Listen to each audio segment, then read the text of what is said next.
Hello guys, मैं रोज़ तो आज मैं आप लोगों के साथ शेयर करने वाली हूँ बेकरी। तो बेकरी बहुत ही कॉमन वर्ड है जिसका हिंदी हम लोग बोलते हैं भिखारी। मतलब हम लोग बचपन से ये वर्ड सुनते आए हैं, लाइक भिखारी है, तू तो भिखारी है, ये देख भिखारी आ गया, ये सब हम लोग बोलते ही रहते। बट ये भिखारी मतलब किसको बोलते हैं? बेगरी या फिर भीख मांगना, ये क्या है? मतलब व्हाट इज़ दिस? ये एक इसके पीछे का कारण क्या है? लोग भिखारी कैसे बनते हैं? लोग क्यों भीख मांगते हैं? और बेकारी किस प्रकार के हैं? हर भीख मांगने वाला भिखारी नहीं होता है गाइस, इसका बहुत वास्ट टॉपिक है। तो लेट्स सी। तो it's a very actually this is a social problem. In sociology we call beggary a social problem. आपको लग रहा है कि अरे ये तो बहुत इजी है, बट नहीं गाइस, ट्रस्ट में इसके अंदर भी बहुत कुछ है। आप पढ़ के ना वीडियो या फिर सुन के वीडियो शॉक हो जाओगे कि इतना प्रकार का है, मुझे तो पता ही नहीं था। हम लोग तो सिर्फ भीख मांगने को भीख मांगने ही बोलते थे, अब इसका भी इतना टाइप्स है, ये है, आप शॉक हो जाओगे। तो चलिए मैं आपको धीरे धीरे समझाती हूँ क्या है बेगरी। जो है ये एक सोशियो इकोनॉमिक प्रॉब्लम है। मतलब सोशियो क्योंकि सोसाइटी के कारण हो रहा है, सोसाइटी के इल मैनर के वजह से, या फिर सोसाइटी में कोई नॉर्म्स है उस कारण लोग भीख मांग रहे हैं, या फिर इकोनॉमिक फैक्टर मतलब हम लोग क्यों बोल रहे हैं लाइक इकोनॉमिक, लाइक किसी जगह पे क्या होता है, सब लोगों को जॉब नहीं प्रोवाइड किया जाता है, इसलिए यहाँ पे सोशियो इकोनॉमिक प्रॉब्लम बोला जा रहा है बेगरी को। ये बोल रहे कि ये ज़्यादातर फाउंड कहाँ पे होता है? Under developed countries. Like under developed countries आपको पता है, डेवलपिंग कंट्रीज जैसे यूएसए है। अंडर डेवलपिंग कंट्रीज़ में भी नहीं, डेवलपिंग कंट्रीज़ में मिलता है। जैसे कि आप इंडिया में भी देख लो कितना ज़्यादा बेगरी है। जो बेगर्स है ना, उनका मतलब पॉपुलेशन दिन ब दिन बहुत ज़्यादा बढ़ जा रहा है। आप लोगों का ध्यान से देखोगे, पहले इतने ज़्यादा बेगर नहीं थे, बट अभी आप तरह तरीके के बेगर देखोगे, अलग अलग किस्म के। आप प्लेटफॉर्म में देख लो, स्टेशन में देख लो, मंदिर के नीचे देख लो, बहुत वैरायटी हो गया है। मैं अगर डिटेल्स में बोलूँ तो ये क्या होता है, सोसाइटी में एक सोशल प्रॉब्लम है। ये क्या दर्शाता है कि हम लोग as a part of society food या फिर शेल्टर कुछ लोगों को नहीं दे सकते हैं, तो ये दिखाता है। And it's economic problem. मैंने आपको बताया कि किस लिए इकोनॉमिक प्रॉब्लम है, कि एक सोसाइटी का या फिर एक जगह का इकोनॉमिक्स कैसा है। अगर वो बहुत ज़्यादा डेवलप्ड है तो फिर वहाँ पे आप भिखारी नहीं देखोगे, लाइक बेगरी नहीं देखोगे, कि सभी को पास जॉब है, सभी लोग एडुकेटेड है। बट एक जगह पे आप देखोगे कि एकदम मतलब इकोनॉमिक सिस्टम बहुत ख़राब है, तो आप देखोगे बेगरी है। ठीक है, तो मैंने क्या बोला था आपको, जो लोग भीख मांगते हैं, हर भीख मांगने वाला भिखारी नहीं होता है। लाइक वो लोग के कुछ कंडीशन होते हैं, लाइक कि वो लोग, आप देख लो कि जो भीख मांगते हैं वो लोग पब्लिक प्लेसेस पे रहते हैं, या फिर शॉप्स, मार्केट, वहाँ पे रहते हैं। ओके, या फिर आप देखोगे कुछ भिखारी ऐसे भी है जो दरवाजे पे आके भीख मांगते हैं। ये भिखारी वर्ड यूज़ करने में मुझे बहुत ख़राब लग रहा है, बट ये है ही टॉपिक ऐसा, तो आप प्लीज़ ख़राब मत सोचना। तो एनीवेज, ये लोग ऐसा क्यों करते हैं? लाइक उनका खुद को चलाने के लिए, या फिर फैमिली में उनका कुछ प्रॉब्लम हो, इसलिए वो लोग भीख मांगते हैं। जिनके पास ज़्यादा सब्सटेंसेस नहीं रहता है, मतलब घर, कपड़ा, मकान, ये चीज़ नहीं रहता है, और खाना, वो लोग ऐसा भीख मांगते हैं। तो टाइप्स ऑफ बेगर ये है, G.R. मैडन ने दिया है। ये टाइप्स ऑफ बेगर ना बहुत सोशोलॉजिस्ट या फिर जो भी है, सब लोगों ने डिफाइन अलग अलग किस्म से किया है कि, बट ये सबसे G.R.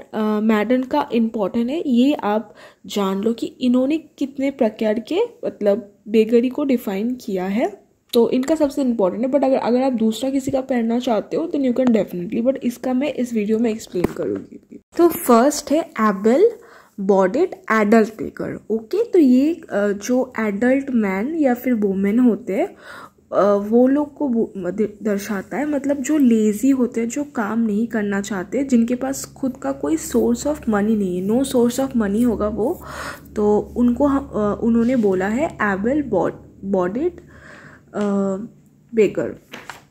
ठीक है, और भी बहुत प्रकार के हैं, चलिए वीडियो में देखते हैं। ओके, तो नेक्स्ट है एबल बॉडीड चाइल्ड बेगर। तो ये हम लोग किन लोगों को बोलते हैं? ये हम लोग जो यंग चिल्ड्रंस होते हैं, उनके जो पेरेंट्स होते हैं वो लोग पैसा कमाने के लायक नहीं होते, या फिर उनको फैमिली में कुछ प्रॉब्लम की वजह से फोर्सफुली बेक करना पड़ता है, या फिर बहुत बच्चे होते हैं जो कि किडनैप्ड हो जाते हैं, या फिर कुछ हो जाते हैं, या फिर कुछ गंदे गैंग के हाथ में पड़ जाते हैं, तो वो लोगों को फोर्स करके बेक किया कराते कि ये चल तू हम लोग के लिए पैसा लेके आ। या फिर क्या होता है, जो लोग ऑर्फन होते हैं या फिर जिन लोगों का मम्मी पापा नहीं रहते, उन लोगों के पास पैसा तो कुछ होता नहीं है, इसलिए वो लोग भीख मांगते हैं। Okay, now next is hereditary beggar. तो देखते हैं ये किस टाइप के बेगर है। तो हेरिडिटरी जो बेगर है ये होता है, मतलब बहुत सालों से उनके परिवार में चला जा रहा है कि मतलब बेगरी करना या फिर भीख मांगना। तो ये कस्टम रूल्स की वजह से ये करते हैं, या फिर कुछ ट्राइबल कम्युनिटीज़ है जैसे कि कंजर, सेन्स, ये लोग का लाइक फैमिली मतलब प्रोफेशन है, या फिर वो लोग मानते हैं कि ये लोग पैदा ही हुए हैं भीख मांगने के लिए, या फिर सिंस इनके पिछले जनरेशन के लोग करते थे तो ये लोग भी करते हैं, इसीलिए उन लोगों को हेरिडिटरी बेगर बोलते हैं। नेक्स्ट है सिक और डिसेबल बेगर। ये लोग वो होते हैं डिजीज बेगर जिनके suffering from like disease like TB, skin disease या फिर कम्युनिकेबल डिजीज़, इसलिए उनको कहीं पे काम नहीं मिलता, या फिर उन लोगों को समाज में लोग एक्सेप्ट नहीं करते, इसलिए वो लोग भीख मांगते हैं। नेक्स्ट है फिजिकली डिसेबल। ये क्योंकि ये लोग फिजिकली डिसेबल है, लाइक ब्लाइंड, डेफ या फिर डाम, मतलब देख नहीं पाते, सुन नहीं पाते या फिर बोल नहीं पाते, इसलिए इनको समाज में ठीक से हम लोगों के साथ ये लोग मिल नहीं पाते, या फिर इन लोगों को प्रॉपर काम नहीं मिल पाता, एडुकेशन नहीं मिल पाता, इसलिए ये लोग बेगरी लाइन चूज़ करते हैं। नेक्स्ट है मेंटली रिटार्डेड, या फिर जो लोग दिमागी हालत से पागल रहते हैं, वो लोग को भी सोसाइटी एक्सेप्ट नहीं करते या फिर समाज में जगह नहीं मिलता है सेम वे, इसीलिए वो लोग भीख मांगते हैं। नेक्स्ट है ओल्ड एंड इनकैपेबल पीपल। ये थोड़ा अलग है। क्या होता है, समय के साथ इंसान का वैल्यू कम हो जाता है विद एज। तो किसी लोगों को लाइक वो लोग जहाँ पे काम करते थे वहाँ से निकाल दिया जाता है बिकॉज ऑफ एज, तो उनके पास कोई सोर्स ऑफ इनकम नहीं रहता, या फिर जो रहता है बहुत कम रहता है, इसलिए वो लोग अर्न करते हैं through beggary. Okay, next is religious merchant. ये लोग क्या मानते हैं कि बेगिंग जो है रिलीजियन सैंक्शन है, जैसे कि साधुस को आप देख लो, कबीर पांथी, मतलब ये लोग मानते कि इनके रिलीजियन में ही है मतलब भीख मांगना ये सब। ये बहुत सारे ग्रुप्स में डिवाइडेड है, जैसे कि फर्स्ट ग्रुप है साधुस एंड फकीर। ये क्या होते हैं, ये इंचार्ज होते हैं लाइक टेम्पल के या फिर मॉस्क के, confine their beggary activity to their shrine alone. मतलब ये जो पैसा लेते हैं अपने जो देवी देवता है उनके प्रोटेक्शन के लिए या फिर उनके हिसाब से लेते हैं। नेम है उसके बाद है साधु फकीर, जो लोग ट्रैवल करते एक जगह से दूसरी जगह, लाइक भगवान के नाम पे आप ये दे दो, हम लोग का पूजा है, हम लोगों ने बहुत बार सुना है, वो लोग है। देन थर्ड है bogus religious मेडिकेन।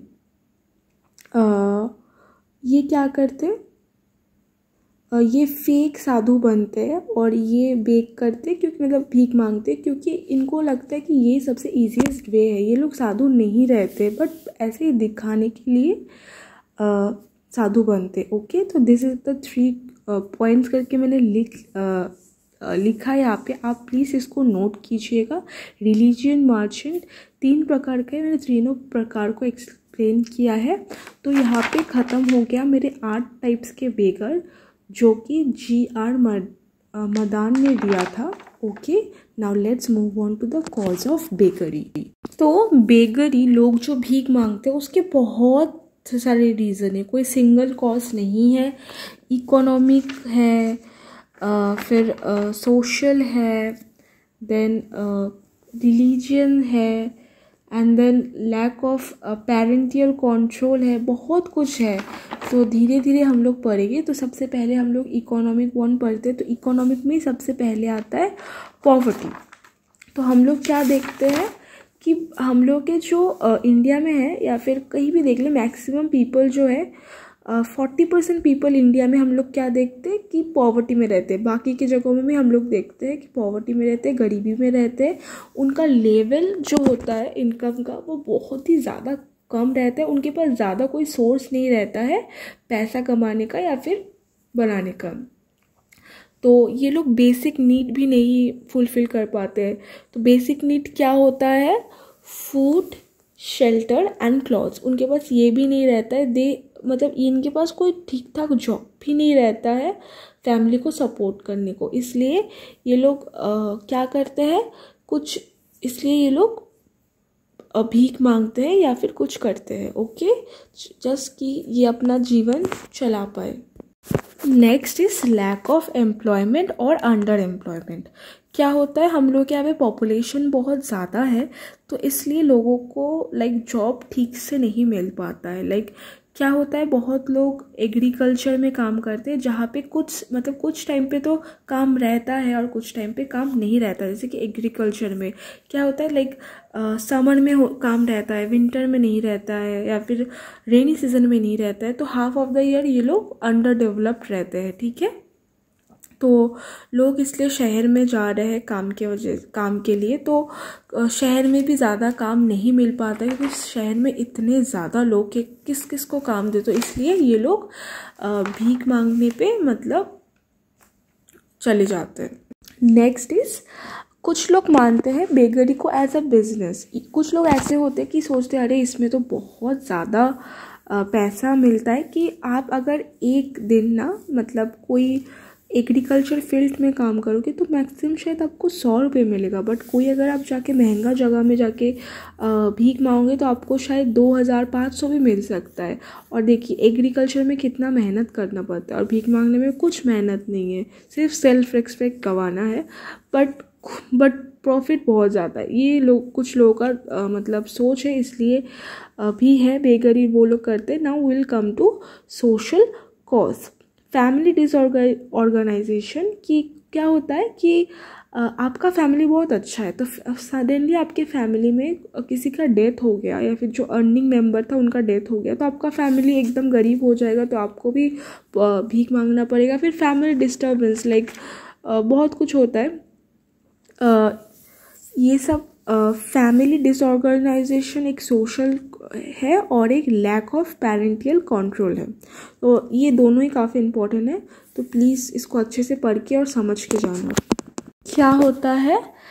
Next is, city में लोग रहने आते तो दोनों पेरेंट्स को ही काम करना पड़ता है। इसके लिए वो लोग अपने बच्चे को ज़्यादा समय नहीं दे पाते या फिर उनको सोशलाइज ठीक से नहीं कर पाते। इसलिए बच्चा जो है गलत ग्रुप में पड़ जाता है। इसलिए वो बेगरी जो मैंने बोला किडनैप हो जाता है। कम्युनिटी डिसऑर्गेनाइजेशन जैसे कि and breakup of joint family. पहले के टाइम पे जॉइंट फैमिली हुआ करता था, अभी न्यूक्लियर फैमिली है। क्या होता था, जब जॉइंट फैमिली हुआ करता था तो कोई अगर एक फैमिली मेम्बर वीक भी रहता था या फिर थोड़ा कम इनकम होता तो बाकी सब मिला के उसको चला लेते थे। बट अभी तो ऐसा नहीं हो पाता है न्यूक्लियर फैमिली के इस कारण। और एक चीज़ मेंशन किया हुआ है जिसके पहले के टाइम में कम्युनिटी, ये मुझे पॉइंट बुक में मिला इसलिए मैं लिख रही हूँ। बट मुझे ये पॉइंट से मैं एग्री नहीं करती कि पहले टाइम के बहुत धर्मशाला था, कास्ट काउंसिल था, जो टेम्पल्स था जो कि गरीब लोगों को प्रोटेक्ट करता था या फिर कुछ करता था। बट अभी के टाइम पे ये सब कम हो गया। बट मेरे हिसाब से अभी के टाइम पे ये सब ज़्यादा हो गया है। बट प्रॉब्लम ये है कि ये सब भी ज़्यादा हो गया है, भिखारी भी बहुत ज़्यादा हो गया। तो इंसान किस को हेल्प करे। जैसे उसके बाद है फेवरेबल कस्टम। कुछ लोग भीख मांगने को उनका कस्टम समझते हैं, जैसे कंजर, नट्स वो लोग। या फिर बायोलॉजिकल कॉजेस है। बायोलॉजिकल कॉजेस में क्या पड़ता है, ओल्ड एज। लोग जब गरीब हो जाते हैं तब वो लोग भीख मांगते हैं due to no job facilities in old age, उसके लिए। या फिर सिकनेस हो सकता है, कोई डिजीज़ हो सकता है, इसलिए लोग भीख मांगते हैं। फिजिकली एंड मेंटली डिसेबल हो सकते हैं, ये सब बायोलॉजिकल कॉजेज़ में पड़ रहा है। नेक्स्ट हम लोग फोर्थ में आ रहे हैं, दैट इज़ रिलीजन कॉज। तो अब तक हम लोगों ने क्या क्या देखा? हम लोगों ने देखा like economic causes, social causes, biological causes. Now we are seeing religious causes. तो religious causes में क्या आता है? फेक साधुस। लोग बहुत फेक साधुस बनते हैं बिकॉज ऑफ मनी का लालच। वो लोग सोचते हैं कि हम लोग अगर फेक साधुस बनते हैं तो हम लोग को ज़्यादा पैसा मिलेगा। कुछ लोग तो इसलिए भी भीख मांगते हैं क्योंकि आपको पता ही होगा लाइक हम लोग के लाइक हिंदूज़ में प्लस जब किसी का श्राद्ध होता है या फिर किसी का शादी होता है तब क्या होता है, घर वाले लाइक बहुत ज़्यादा दान करते हैं। उस लालच में कुछ लोग भीख मांगते हैं। या फिर मुस्लिम लोग के रमज़ान मंथ में वो लोग बहुत ज़्यादा दान पुण्य करते हैं, तो उस टाइम पे भी बहुत लोग लालची बन के फेक भीख मांगने का प्रैक्टिस करते हैं।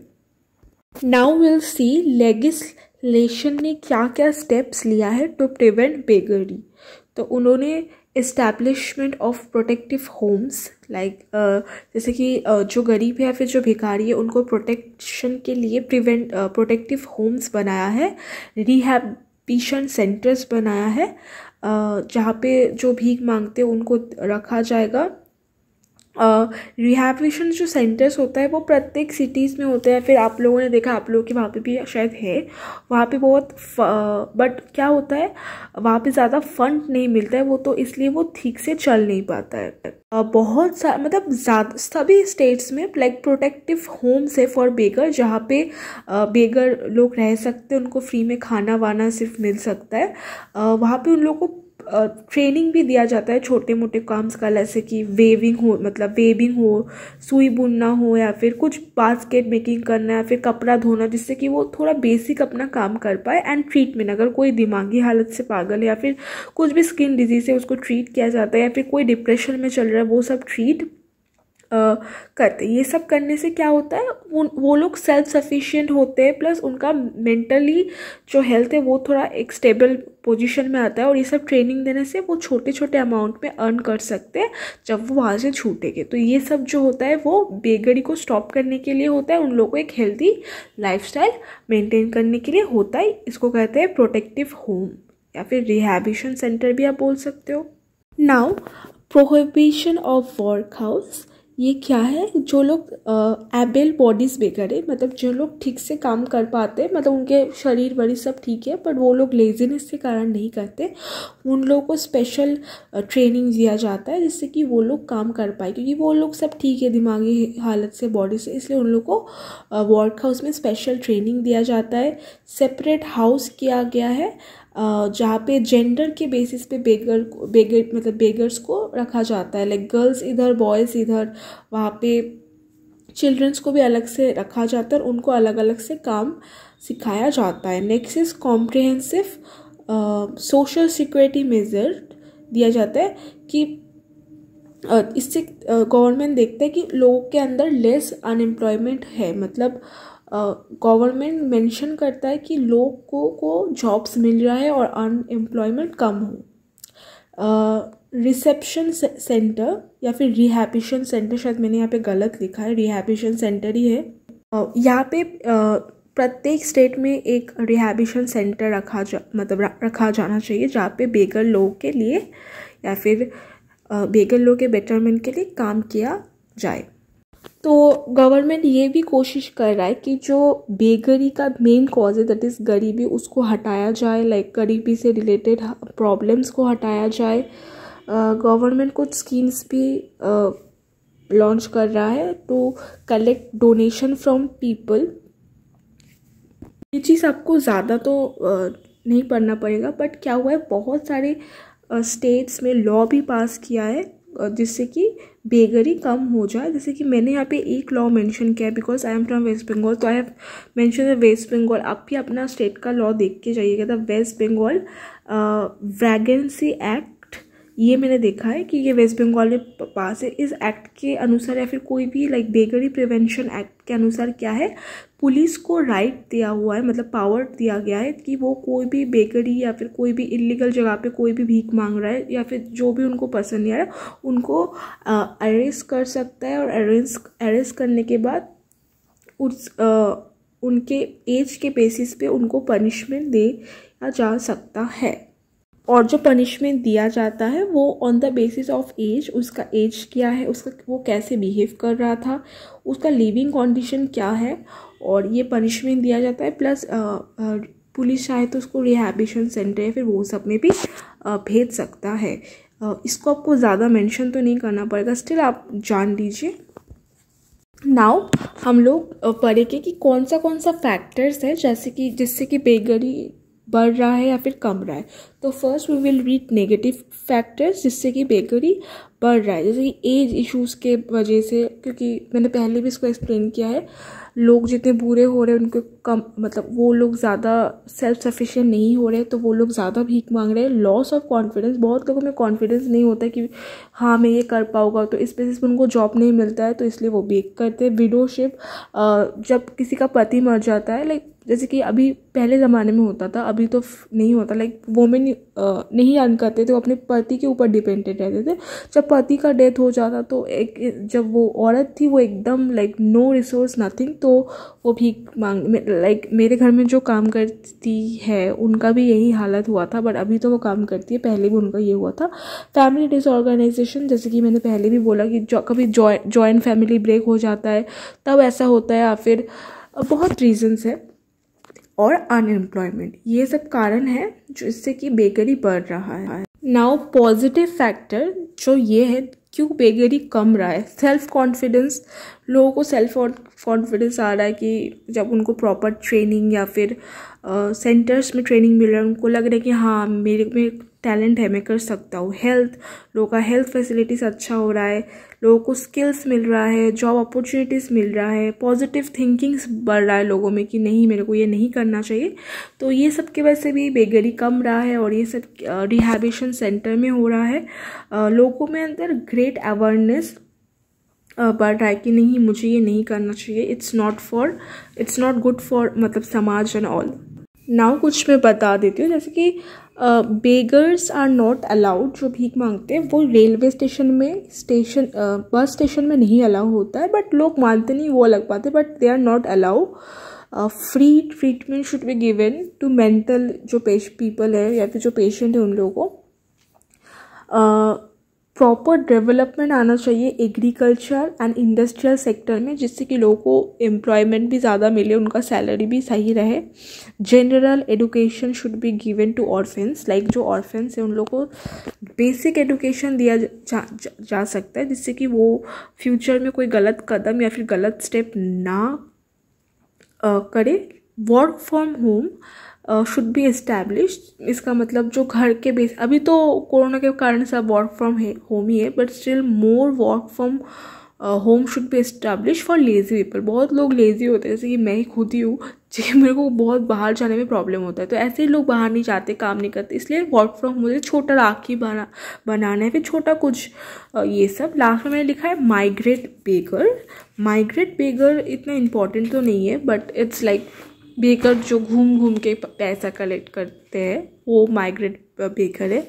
तो लास्ट में मैं आपको एक बुक शेयर कर रही हूँ जहाँ से मैंने ये नोट्स बनाया है, एंड मैं उस बुक्स का पेज भी आपको शेयर कर दे रही हूँ। Please read that book taking screenshot.